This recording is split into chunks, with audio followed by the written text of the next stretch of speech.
Chapter 3 On Being a Good Neighbor. And who is my neighbor? Luke 10:29. I should like to talk with you about being a good man, whose exemplary life will always be a flashing light to plague the dozing consciousness of mankind. His goodness was not found in a passive commitment to a particular creed, but in his active participation in a life-saving deed, not in a moral pilgrimage that reclined its destination point, but in the love ethic by which he journeyed life's highway. He was good because he was a good neighbor. The ethical concern of this man is expressed in a magnificent little story, which begins with a theological discussion on the meaning of eternal life and concludes in a concrete expression of compassion on a dangerous road. Jesus is asked a question by a man who had been trained in the details of Jewish law. Master, what shall I do to inherit eternal life? The retort is prompt. What is written in the law? How readest thou? After a moment, the lawyer recites articulately, Thou shalt love the Lord thy God with all thy heart, and with all thy soul, and with all thy strength, and with all thy mind, and thy neighbor as thyself. Then comes the decisive words from Jesus. Thou hast answered right. Do this, and thou shalt live. The lawyer was chagrined. Why? The people might ask. Would an expert in law raise a question that even the novice can answer? Desiring to justify himself and to show that Jesus' reply was far from conclusive, the lawyer asks, And who is my neighbor? The lawyer was not taking up the cudgels of debate that might have turned the conversation into an abstract theological discussion.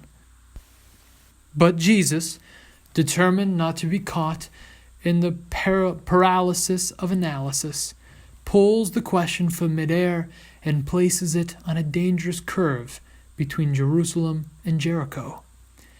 He told the story of a certain man who went down from Jerusalem to Jericho among robbers who stripped him, beat him, and, departing, left him half dead. By chance a certain priest appeared, but he passed by on the other side, and later a Levite also passed by. Finally, a certain Samaritan, a half-breed from a people with whom the Jews had no dealings, appeared. When he saw the wounded man, he was moved with compassion, administered first aid, placed him on his beast, and brought him to an inn, and took care of him. Who is my neighbor? I do not know his name, says Jesus in essence. He is anyone toward whom you are neighborly. He is anyone who lies in need at life's roadside. He is neither Jew nor Gentile. He is neither Russian nor American. He is neither Negro nor white. He is a certain man, any needy man, on one of the numerous Jericho roads of life. So Jesus defines a neighbor, not in a theological definition, but in a life situation. What constituted the goodness of the Good Samaritan? Why will he always be an inspiring paragon of neighborly virtue? It seems to me that this man's goodness may be described in one word: altruism. The Good Samaritan was altruistic to the core. What is altruism? The dictionary defines altruism as regard for and devotion to the interests of others. The Samaritan was good because he made concern for others the first law of his life. Part 1. The Samaritan had the capacity for a universal altruism. He had a piercing insight into that which is beyond the eternal accidents of race, religion, and nationality. One of the great tragedies of man's long trek along the highway of history has been the limiting of neighborly concern to tribe race, class, or nation. The God of early Testament days was a tribal God, and the ethic was tribal. Thou shalt not kill meant thou shalt not kill a fellow Israelite, but for God's sakes, kill a Philistine. Greek democracy embraced a certain aristocracy, but not the hordes of Greek slaves whose labor built the city-states. The universalism at the center of the Declaration of Independence has been shamefully negated by Americans' appalling tendency to substitute some for all. Numerous people in the North and South still believe that the affirmation, all men are created equal, means all white men are created equal. Our unswerving devotion to monopolistic capitalism makes us more concerned about the economic security of the captains of industry than for the laboring man whose sweat and skills keep industry functioning. What are the devastating consequences of this narrow, group-centered attitude? It means that one does not really mind what happens to the people outside his group. If an American is concerned only about his nation, he will not be concerned about the peoples of Asia, Africa, or South America. Is this not why nations engage in the madness of war without the slightest sense of penance? Is this not why the murder of a citizen of your own nation is a crime, but the murder of a citizen of another nation in war is an act of heroic virtue? If manufacturers are concerned only in their personal interests, they will pass by on the other side while thousands of working people are stripped of their jobs and left displaced on some Jericho road as a result of automation. And they will judge every move toward a better distribution of wealth and a better life for the working man to be socialistic. If a white man is concerned only about his race, he will casually pass by the Negro who has been robbed of his personhood, stripped of his sense of dignity, and left dying on some wayside road. A few years ago, when an automobile carrying several members of a Negro college basketball team had an accident on a southern highway, 3 of the young men were severely injured. An ambulance was immediately called, but on arriving at the place of the accident, the driver, who was white, said without apology that it was not his policy to service Negroes, and he drove away. The driver of a passing automobile graciously drove the boys to the nearest hospital, but the attending physician belligerently said, "We don't take niggers in this hospital." When the boys finally arrived at a colored hospital in a town some 50 miles from the scene of the accident, one was dead, and the other 2 died 30 and 5 minutes later, respectively. Probably all 3 could have been saved if they had been given immediate treatment. This is only one of thousands of inhuman incidents that occur daily in the South, an unbelievable expression of the barbaric consequences of any tribal-centered, national-centered, or racially centered ethic. The real tragedy of such narrow provincialism is that we see people as entities or merely as things. Too seldom do we see people in their true humanness. A spiritual myopia limits our vision to external accidents. We see men as Jews or Gentiles, Catholics or Protestants, Chinese or American, Negroes or white. We fail to think of them as fellow human beings, made of the same basic stuff as we, molded in the same divine image. The priest and the Levite saw only a bleeding body, not a human being like themselves. But the Good Samaritan will always remind us to remove the cataracts of provincialism from our spiritual eyes and see men as men.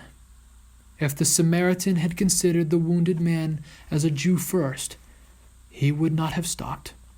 For the Jews and the Samaritans had no dealings.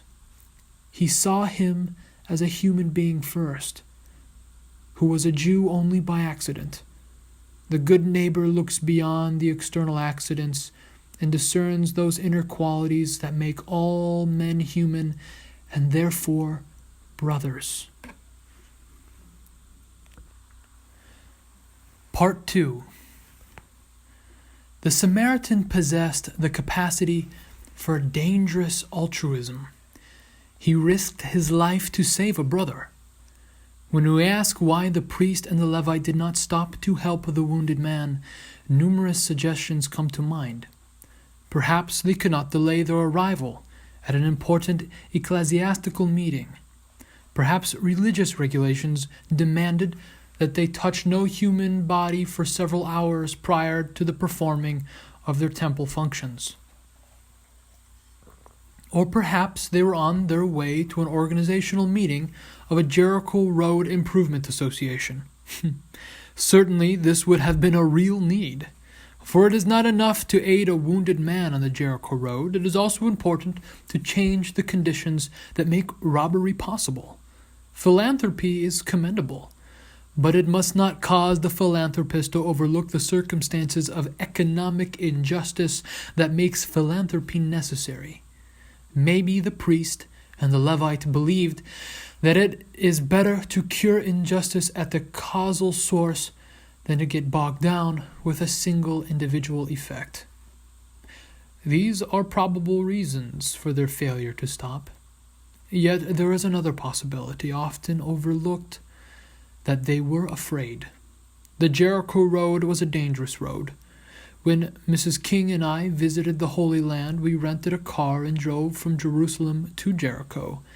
As we traveled slowly down that meandering mountainous road, I said to my wife, I can now understand why Jesus chose this road as the setting for his parable. Jerusalem is some 2,000 feet above and Jericho 1,000 feet below sea level. The descent is made in less than 20 miles. Many sudden curves provide likely places for ambushing and expose the traveler to unforeseen attacks. Long ago, the road was known as the Bloody Pass, so it is possible that the priest and the Levite were afraid that if they stopped, they too would be beaten. Perhaps the robbers were still nearby, or perhaps the wounded man on the ground was a faker who wished to draw passing travelers to his side for a quick and easy seizure. I imagine that the first question the priest and the Levite asked was, if I stop to help this man, what will happen to me? But by the very nature of his concern, the Good Samaritan reversed the question. If I do not stop to help this man, what will happen to him? The Good Samaritan engaged in a dangerous altruism. We so often ask, what will happen to my job, my prestige, or my status if I take a stand on this issue? Will my home be bombed? Will my life be threatened? Or will I be jailed? The good man always reverses the question. Albert Schweitzer did not ask, what will happen to my prestige and security as a university professor, and to my status as a Bach organist if I work with the people of Africa? But rather, what will happen to these millions of people who have been wounded by the forces of injustice if I do not go to them? Abraham Lincoln did not ask, what will happen to me if I issue the Emancipation Proclamation and bring an end to chattel slavery? But he asked, what will happen to the Union and to millions of Negro people if I fail to do it? The Negro professional does not ask, what will happen to my secure position, my middle-class status, or my personal safety if I participate in the movement to end the system of segregation?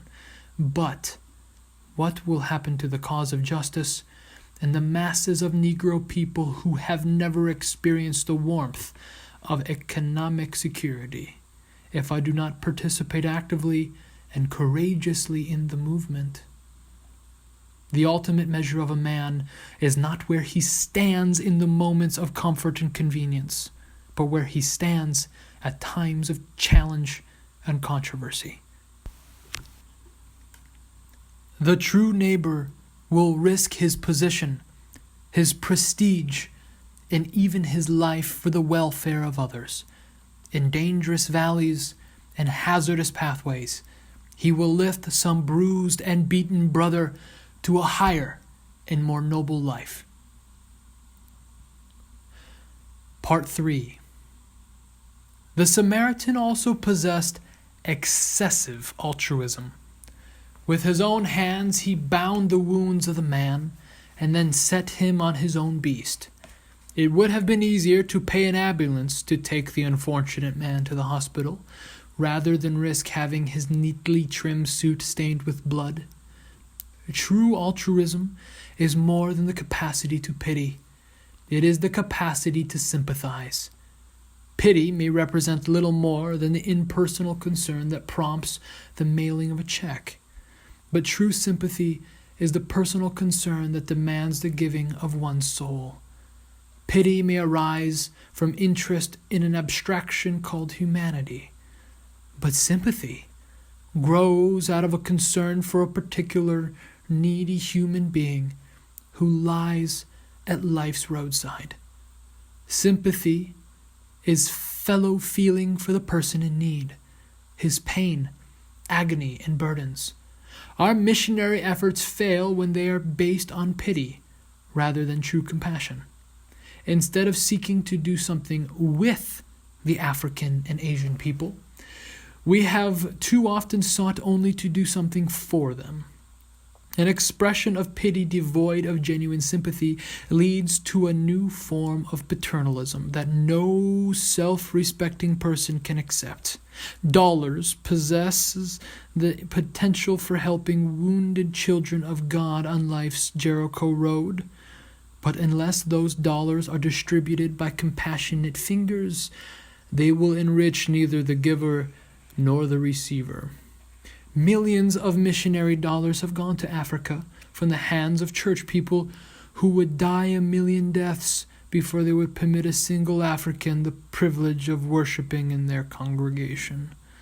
Millions of Peace Corps dollars are being invested in Africa because of the votes of some men who fight unrelentingly to prevent African ambassadors from holding membership in their diplomatic clubs or establishing residency in their particular neighborhoods. The Peace Corps will fail if it seeks to do something for the underprivileged peoples of the world. It will succeed only as a positive effort to wipe poverty, ignorance, and disease from the earth. Money devoid of love is like salt devoid of savor, good for nothing except to be trodden under the foot of men. True neighborliness requires personal concern. The Samaritan used his hands to bind up the wounds of the robbed man's body, and he also released an overflowing love to bind up the wounds of his broken spirit. Another expression of the excessive altruism on the part of the Samaritan was his willingness to go far beyond the call of duty. After tending to the man's wounds, he put him on his beast, carried him to an inn, and left money for his care, making clear that if further financial need arose, he would gladly meet them. Whatsoever thou spendest more when I come again, I will repay thee. Stopping short of this, he would have more than fulfilled any possible rule concerning one's duty to a wounded stranger. He went beyond the second mile. His love was complete. Dr. Henry Emerson Fosdick has made an impressive distinction between enforceable and unenforceable obligations. The former are regulated by codes of society and the vigorous implementation of law enforcement agencies. Breaking these obligations, spelled out on thousands of pages in law books, has filled numerous prisons. But unenforceable obligations are beyond the reach of the laws of society. They concern inner attitudes, genuine person-to-person relations, and expressions of compassion that law books cannot regulate and jails cannot rectify. Such obligations are met by one's commitment to an inner law, written on the heart. Man-made laws assure justice, but a higher law produces love. No code of conduct ever persuaded a father to love his children or a husband to show affection to his wife. The law court may force him to provide bread for the family, but it cannot make him provide the bread of love. A good father is obedient to the unenforceable. The Good Samaritan represents the conscience of mankind because he was also obedient to that which could not be enforced. No law in the world could have produced such unalloyed compassion, such genuine love, such thorough altruism. In our nation today, a mighty struggle is taking place. It is a struggle to conquer the reign of an evil monster called segregation and its inseparable twin called discrimination.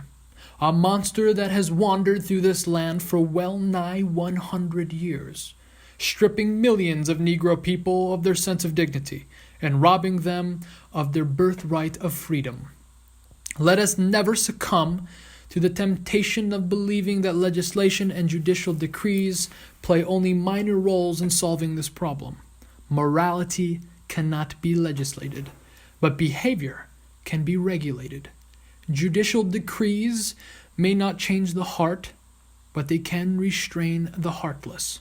The law cannot make an employer love an employee, but it can prevent him from refusing to hire me because of the color of my skin.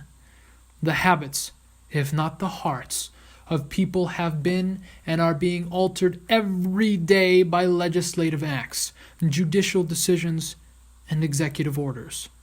Let us not be misled by those who argue that segregation cannot be ended by the force of law. But acknowledging this, we must admit that the ultimate solution to the race problem lies in the willingness of men to obey the unenforceable. Court orders and federal enforcement agencies are of inestimable value in achieving desegregation. But desegregation is only a partial, though necessary, step toward the final goal that we seek to realize: genuine intergroup and interpersonal living. Desegregation will break down the barriers and bring men together physically. But something must touch the hearts and souls of men so that they will come together spiritually, because it is natural and right. A vigorous enforcement of civil rights laws will bring an end to segregated public facilities that are barriers to a truly desegregated society. But it cannot bring an end to fears, prejudice, pride, and irrationality, which are the barriers to a truly integrated society. These dark and demonic responses will be removed only as men are possessed by the invisible inner law that etches on their hearts the conviction that all men are brothers and that love is mankind's most potent weapon for personal and social transformation. True integration will be achieved by true neighbors who are willingly obedient to unenforceable obligations. More than ever before, my friends, men of all races and nations are today challenged to be neighborly. The call for a worldwide good neighbor policy is more than an ephemeral shibboleth. It is the call to a way of life that will transform our imminent cosmic elegy into a psalm of creative fulfillment. No longer can we afford the luxury of passing by on the other side. Such folly was once called moral failure. Today, it will lead to universal suicide. We cannot long survive spiritually separated in a world that is geographically together. In the final analysis, I must not ignore the wounded man on life's Jericho road, because he is a part of me, and I am a part of him. His agony diminishes me, and his salvation enlarges me. In our quest to make neighborly love a reality, we have, in addition to the inspiring example of the Good Samaritan, the magnanimous life of our Christ to guide us. His altruism was universal, for he thought of all men, even publicans and sinners, as brothers. His altruism was dangerous, for he willingly traveled hazardous roads in a cause he knew was right. His altruism was excessive, for he chose to die on Calvary, history's most magnificent expression of obedience to the unenforceable.